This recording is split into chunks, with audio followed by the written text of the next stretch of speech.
Hey, what's going on? So, back in 2018, after the wild success of both the NES and SNES Classic, and just before Sony launched their PlayStation Classic in an attempt to get a bit of market share in the classic mini realms of gaming, there were rumors and speculations of Nintendo continuing this saga with a Nintendo 64 Classic. Those rumors and speculations were born because of Nintendo filing some graphical trademarks for the Nintendo 64 controller, but now, almost 2 years later, we know it sadly never happened.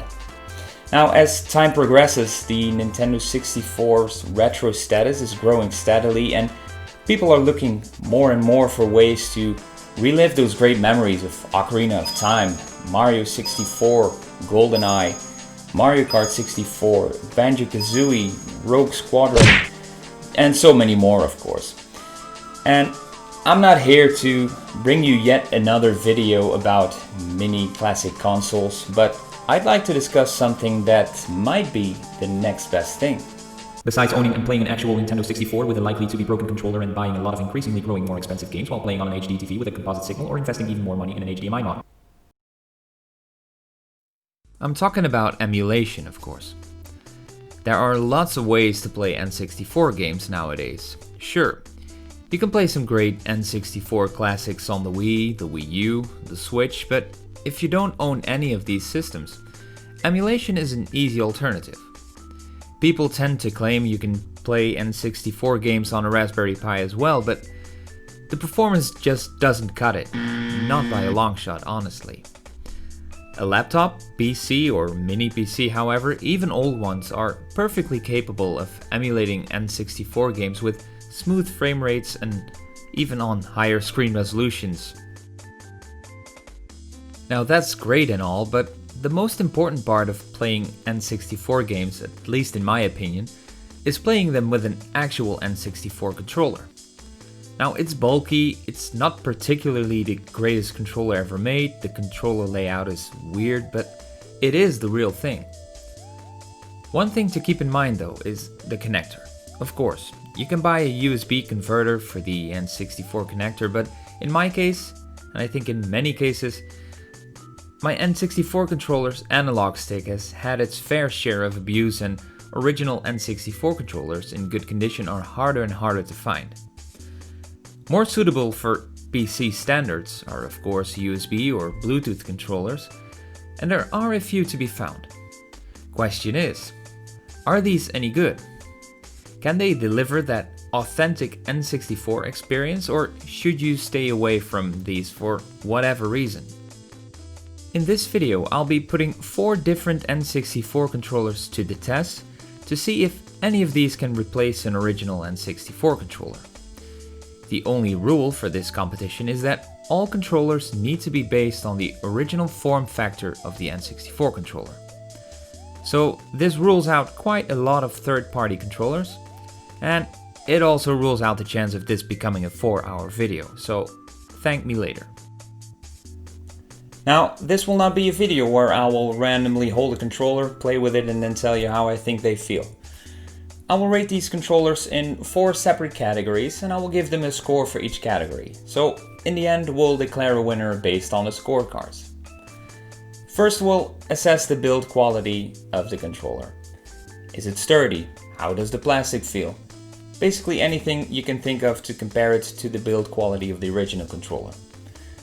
Then we'll be zooming in on the individual buttons and the D-pad. How do the buttons feel? Is there more or less travel? Is the D-pad consistent? And so on. And then we'll deep dive into the most important aspect of the Nintendo 64 controller, which is of course the analog stick. Which mechanism is used? Is it stiff? Is it loose? How big is the dead zone? Which values does the stick reach in each direction? But I'll also be testing out some in-game movements such as the Zelda spin slash, for example. And then, of course, we'll compare prices, because no matter how good a controller might be, the price needs to be right. But we'll start off by getting acquainted with each of the products.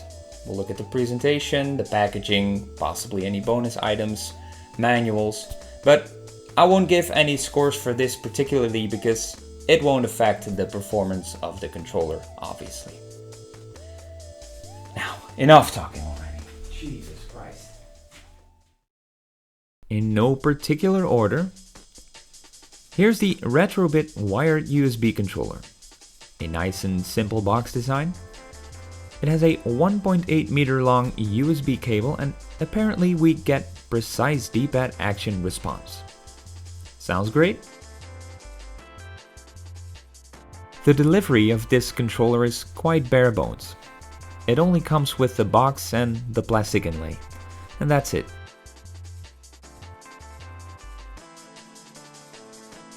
Then here's the RetroLink USB controller. My youngest daughter found this one and went for an unboxing experience herself. Sorry about that.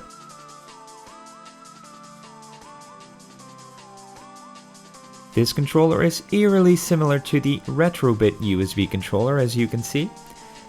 It might be a white labeled controller that both Retrobit and RetroLink are selling. The Retrobit 8BitDo Bluetooth controller. Seems as though the famous 8BitDo has collaborated with Retrobit on this one. Clearly high quality packaging.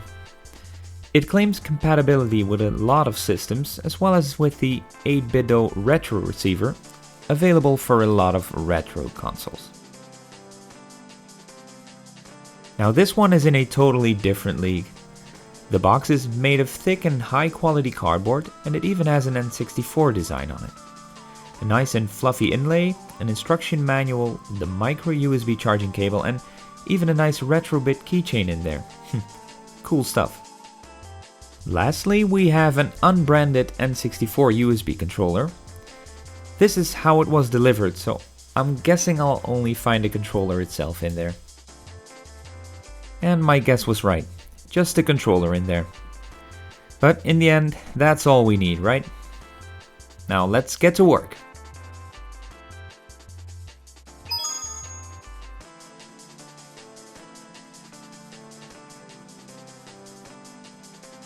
We'll maintain the same order throughout the video, starting with the Retrobit USB controller.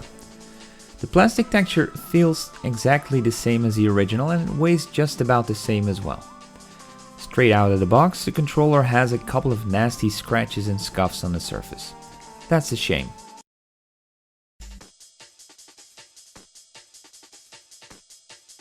The color is slightly lighter than the original, but maybe my original controller has darkened a bit over the years. I'm not sure.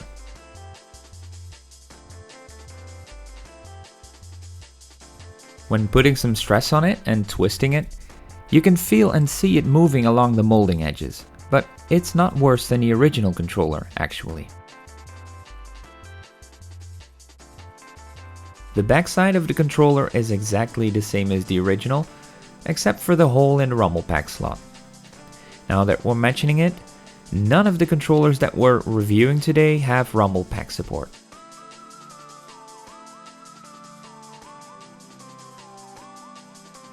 The RetroLink has the exact same plastic texture and the same weight. It does have a little bit of a cloudy molding finish in some places though.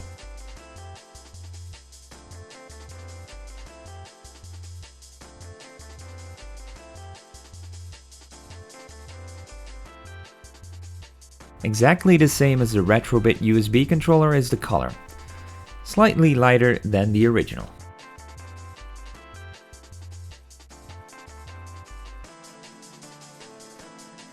While twisting this one, you can feel and see a bit more movement along the molding edges.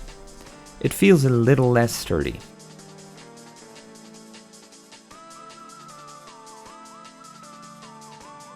The backside is completely identical to the Retrobit USB controller, also a hole in the rumble pack slot.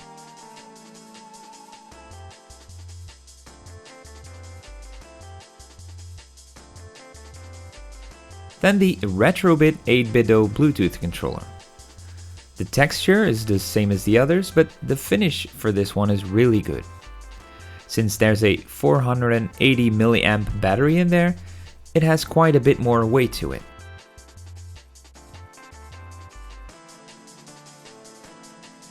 No different than the other controllers is the color, still slightly lighter than the original.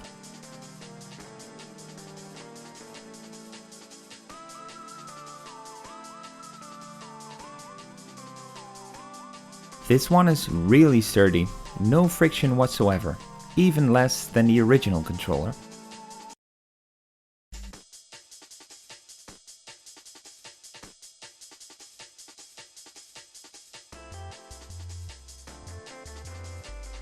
There's no hole in the rumble pack slot, that's a nice touch.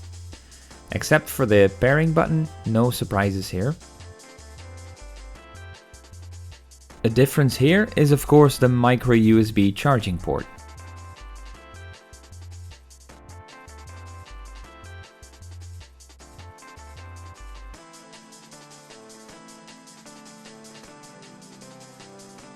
Then the unbranded controller. Similar texture, same weight. Obviously no branding on this one. It also has a bit of a cloudy molding finish.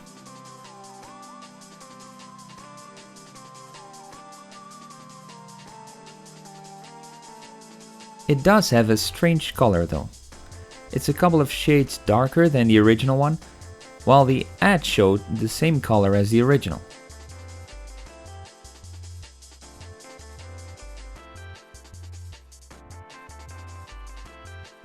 Once again, stress testing it, it shows some friction, but it's actually less than with the original controller. Quite good actually.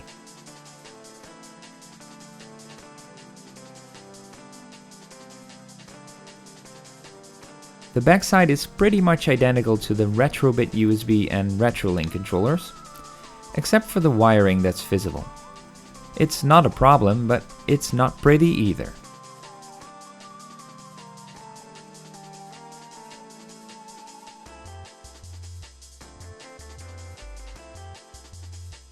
I'll be giving scores on a scale of 1 to 10. Let's go over the results of the build quality. As for the build quality of the Retrobit USB controller, it's sturdy, it's nice, except for the scratches and scuffs, and it has some pretty bad molding flash on the analog stick, as you'll see later on.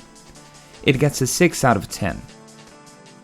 The Retrolink is nice and clean, but it's a little less sturdy and it has some molding clouds, but overall pretty good. It gets a 7 out of 10.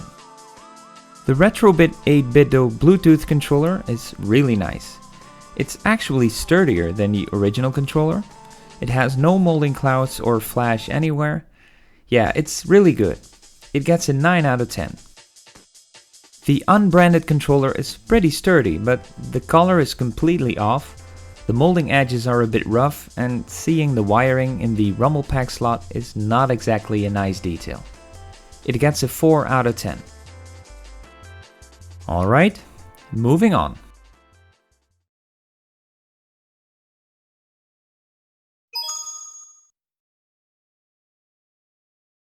First, a close-up of the face buttons on the original N64 controller so we can compare the others to this.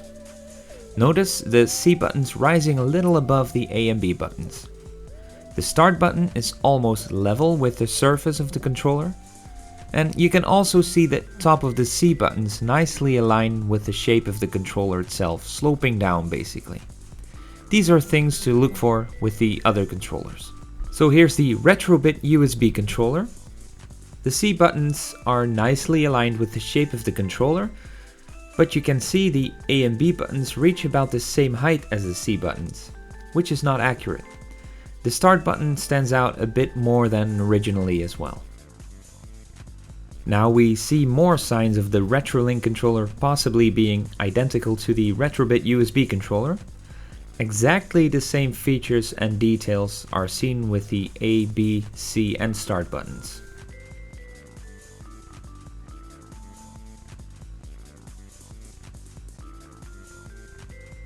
At the risk of sounding redundant, we see exactly the same features with the Retrobit 8-bit-do Bluetooth controller. It's nice, but it's not accurate either.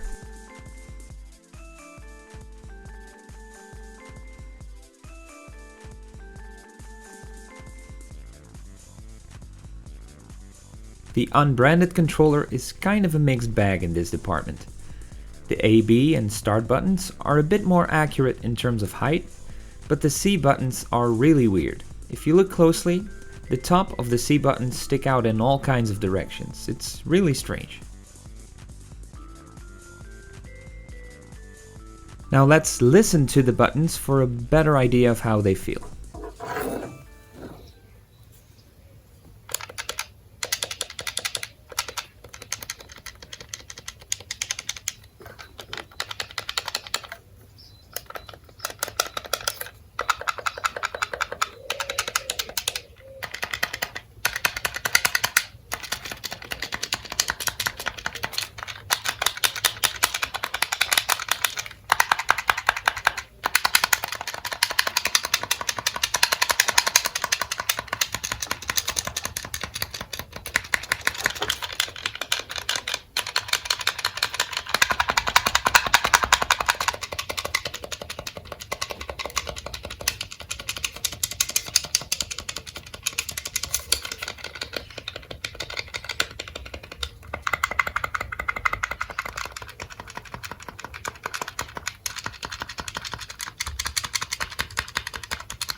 That's more than enough ASMR for today. Let's get a bit more scientific here. Testing all buttons with an application called Pointy's Joystick Test. The Retrobit USB controller is detected as generic USB joystick.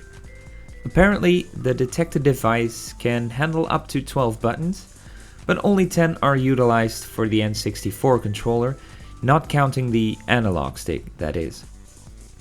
I have included the button mapping on screen to see the button layout.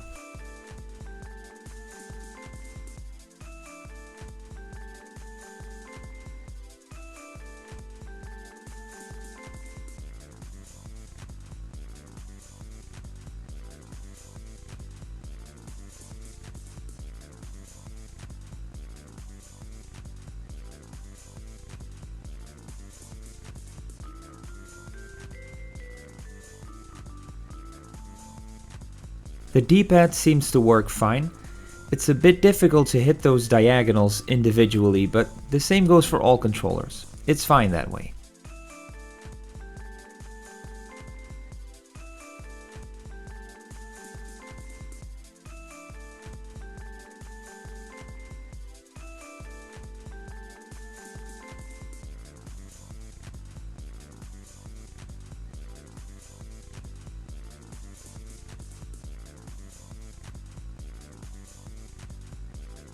Over to the RetroLink controller.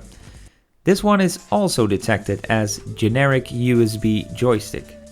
It also has the exact same button mapping as the Retrobit USB controller, so by now I think it's safe to assume they're both identical controllers. So, rather unsurprisingly, I'm getting the exact same results with this one, which is fine because it's quite good so far.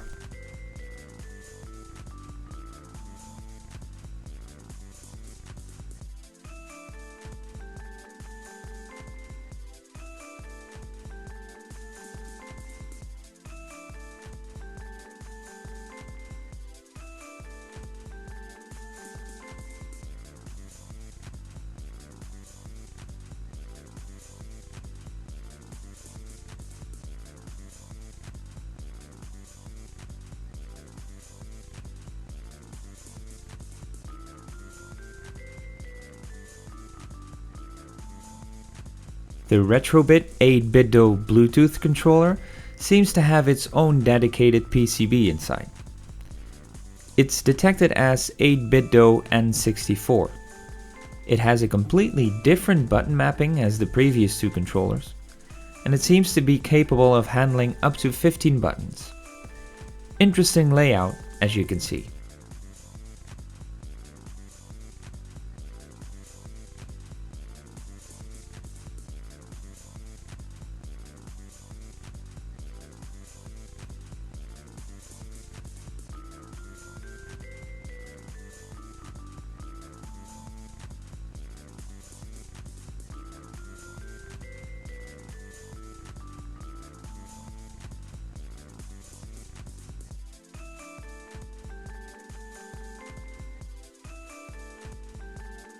The unbranded controller is familiarly detected as generic USB joystick. The button mapping is a little bit different than the Retrobit and Retrolink USB controllers though.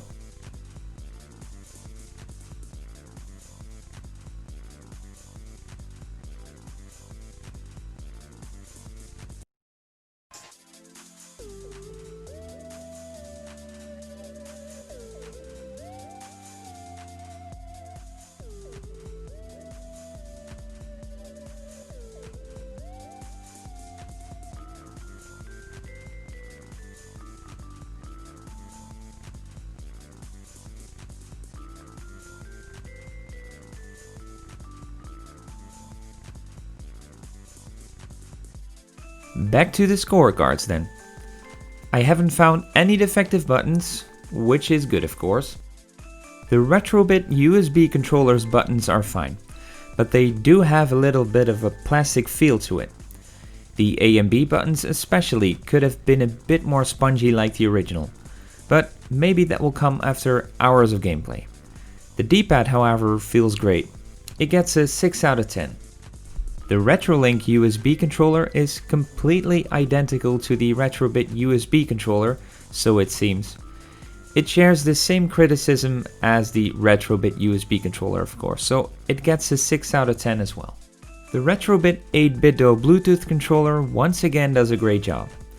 The buttons sound and feel a little less plastic, but especially the D-pad is really close to the original. It gets an 8 out of 10. The unbranded controller is a mixed bag.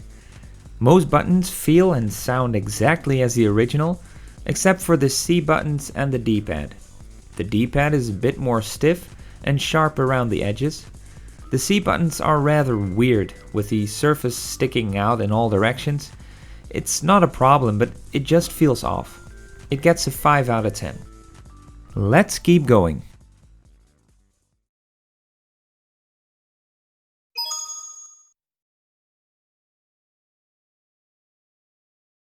Time for the real test, the analog stick. Without a doubt the most important and most interesting aspect of the Nintendo 64 controller. If you compare it with other analog sticks and controllers, it's actually a really strange concept. A lot of plastic mechanical moving parts, probably the reason why these break down so often. So I'm curious to see how the analog stick is represented with these third-party controllers. Starting with the Retrobit USB controller, right off the bat it's clear that it's using a different type of analog stick. It doesn't have that typical ball head mechanism. Interesting.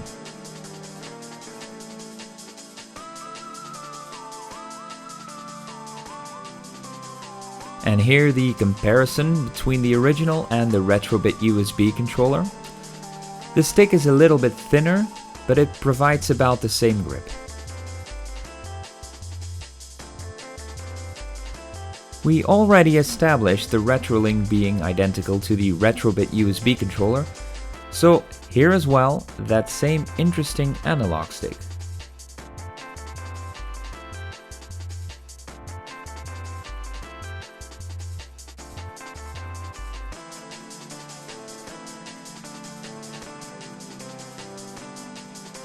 The analog stick of both the Retrobit USB and Retrolink controller sparked my interest, so I took a peek inside to see what kind of analog stick is in there. Not sure what it is exactly, but it's totally different than the original. Anyway, let's continue. The Retrobit 8-bit-do Bluetooth controller actually utilizes the same mechanism as the original. Curious to see how this will perform.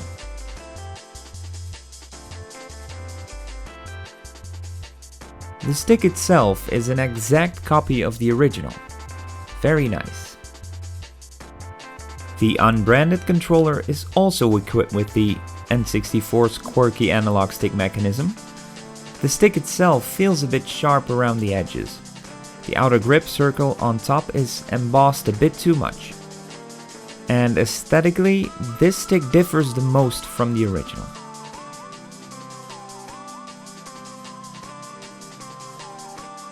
This time around, we'll test the analog stick with an application simply called joystick tester. I do have to say the Retrobit USB controller's analog stick, and therefore probably also the Retrolink's analog stick, feels amazingly good. It feels really consistent in all directions. It's not too loose and certainly not too stiff. I really like this analog stick so far. You can see it's not exactly hitting the full corners. I wonder if that's needed as actual input for gameplay.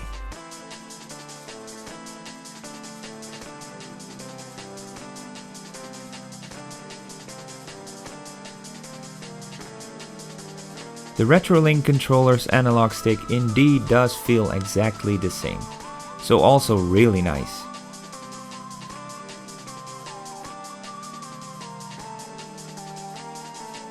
Also identical to the Retrobit USB controller, it's not completely hitting the full corners. And it seems as though this one hits the right corners a bit further than the left corners.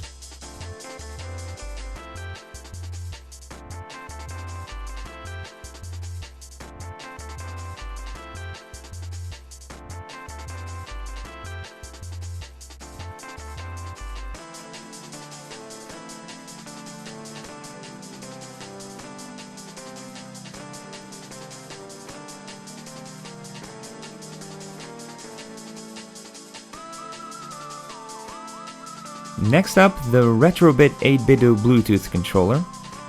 Let's see how this stick with the same mechanism as the original performs.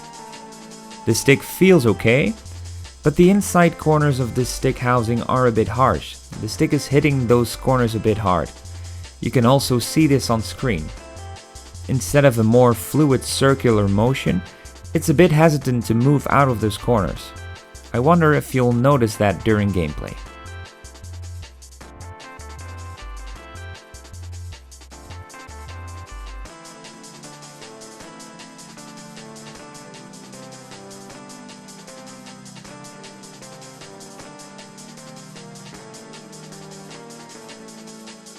So as we have seen earlier, the unbranded controller also has that same mechanism as the original.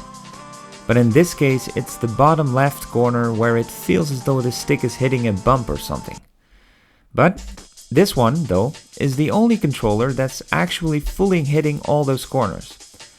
But immediately you start feeling that outer circular grip line on the stick that's a bit too sharp around the edges.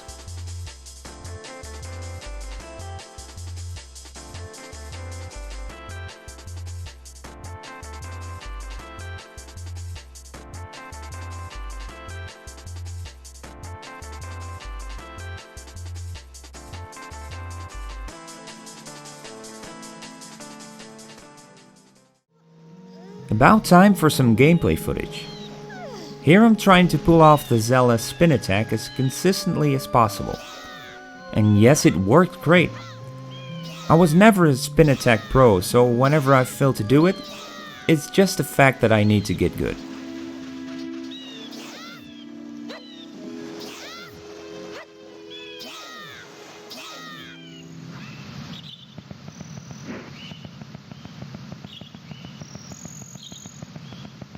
Then some Mario 64 gameplay.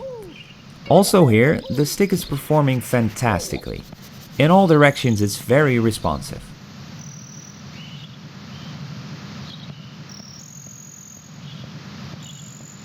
And as you can see, there's hardly a dead zone at all. It picks up on those low value inputs perfectly.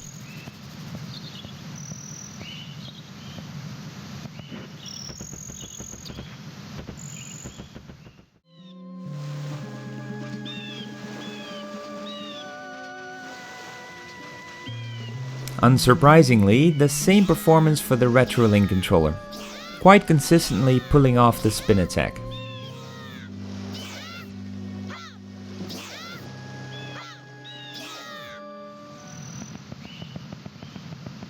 And the same goes for Mario 64, performing really good.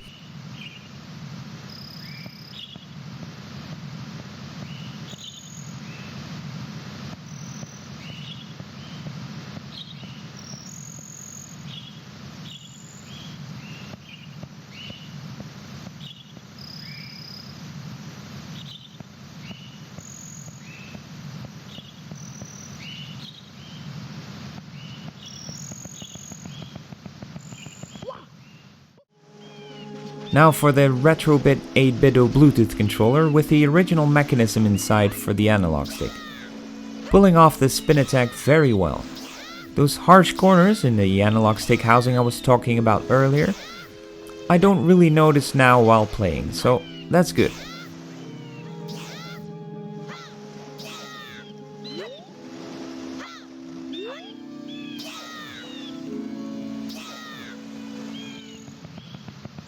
Let's see if Mario likes it as well.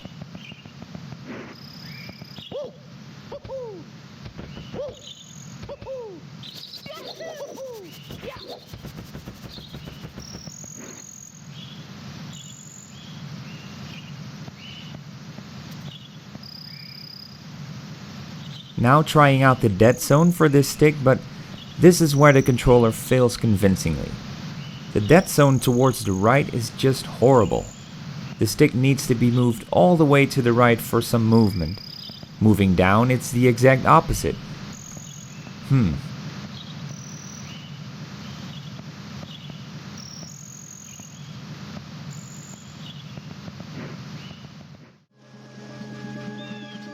Lastly, the unbranded controller.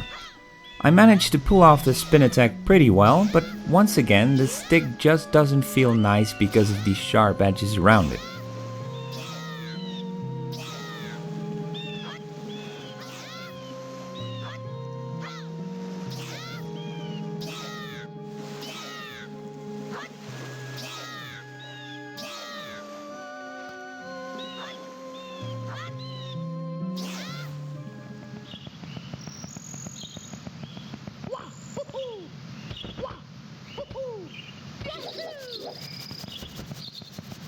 As for Mario, it's working out fine and clearly there's a bit of a dead zone with this.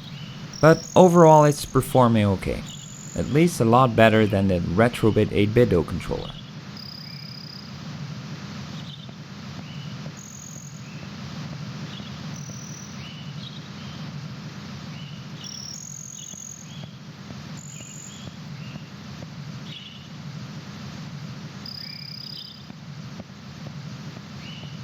So what about the scores then? Both the Retrobit USB controller and the RetroLink controller have really surprised me. At first, I had some doubts seeing that strange analog stick mechanism, but it's actually a really good analog stick, arguably better than the original, if you ask me. They both get a 9 out of 10. The Retrobit 8-bit Bluetooth controller was doing great so far, but the analog stick, even though it uses the original mechanism, is really a letdown. It has a dead zone the size of the Grand Canyon, and I can't see myself being satisfied with that. It gets a 3 out of 10. The unbranded controller, also with the original mechanism, is performing good, at least a lot better than the Retrobit 8-bit analog stick. But ergonomically speaking, it's not a comfortable stick, so it gets a 5 out of 10.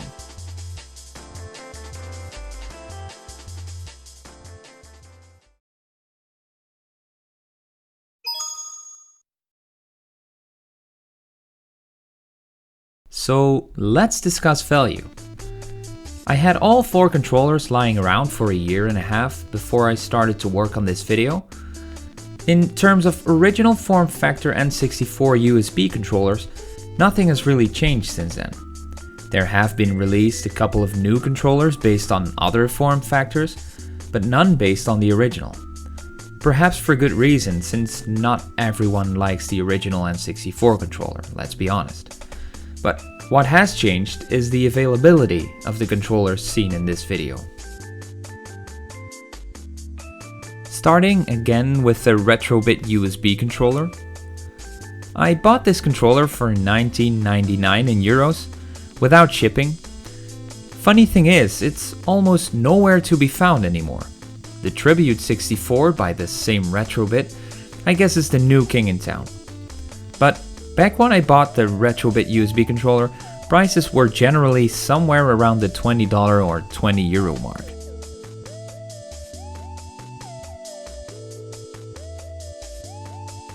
The RetroLink USB controller then, As already mentioned so often in this video, it's the exact same controller as the Retrobit USB controller. However, this one can still be found. I paid only €10.24 with free shipping for this controller. And you can even find it now for less than that.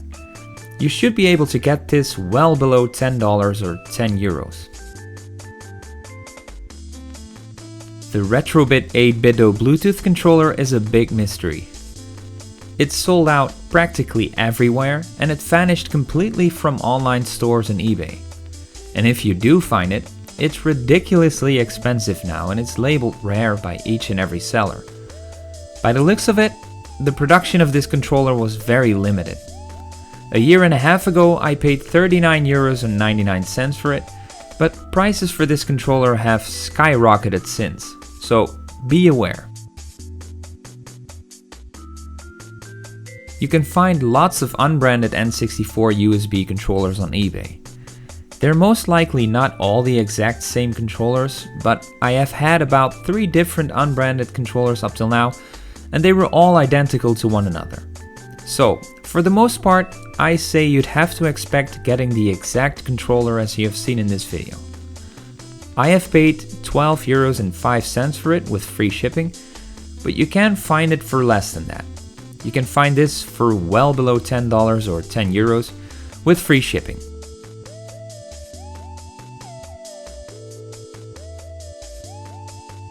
The scorecards then. Although the Retrobit USB controller is nowhere to be found, the Retrolink USB controller, which is identical, is also considerably cheaper. So in terms of value for money, the Retrobit USB controller, being the great controller it is, with a purchase price of €19.99, gets a 7 out of 10. The Retrolink USB controller, with a purchase price of €10.24, gets an 8 out of 10. The Retrobit 8-bit-o Bluetooth controller has the advantage of course of being wireless, but it has that hard to ignore bad analog stick. With a purchase price of €39.99 and especially the astronomical price it now sells for online, it gets a 3 out of 10. The unbranded controller with a price tag of €12.05 is more expensive than the Retrolink. Given the results from the test, it gets a 6 out of 10.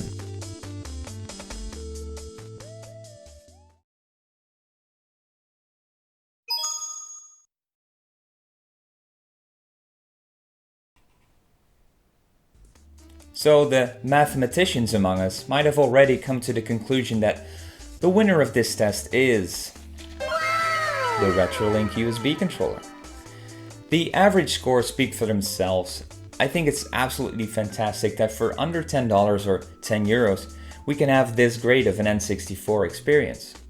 They even improved the janky analog stick of the original, so with that, we get a terrific controller. I had high hopes for the Retrobit 8-bit-o controller. After all, 8-bit-o is a fantastic company that has put forth a lot of great controllers recently, yet not the N64 controller.